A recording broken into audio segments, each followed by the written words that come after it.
If you search the name Brightish Daniel Mazinga Juuko on LinkedIn, you'll get a man with a heavy profile, a professor who was teaching at various institutes of higher learning in South Africa. But that's just part of the story. Today, that gentleman is one of the many political prisoners incarcerated at Kitalya Mini-Max prison. So how did Brightish Daniel Mazinga end up in Kitalya?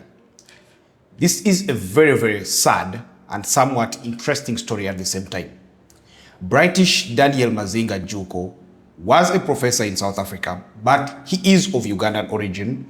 And while in South Africa, he was there to seek asylum as well as teach. But he remained critical of the Ugandan government and its overreaches, especially in the area of human rights. While going about his work, one day he received an invitation, ostensibly to give a lecture in Kenya. So he boarded a plane, flew to Kenya, and whilst in Kenya, he, just like Dr. Kizza Besigye, was abducted, driven across the border, Uganda's eastern border that is, late in the night, and taken to what was then the chieftains of military intelligence.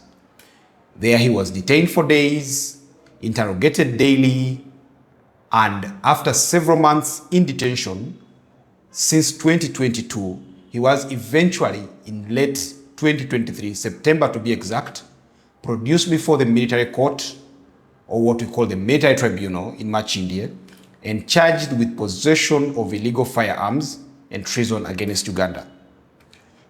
That day he had neither a lawyer, nor a family member, nor any medical person. In fact, there was no person on his side that day. It was just him versing Uganda and the prosecution side. He was remanded to Kitalya and given a date. He spent his days in Kitalya waiting for that date, counting them down, and the day did come.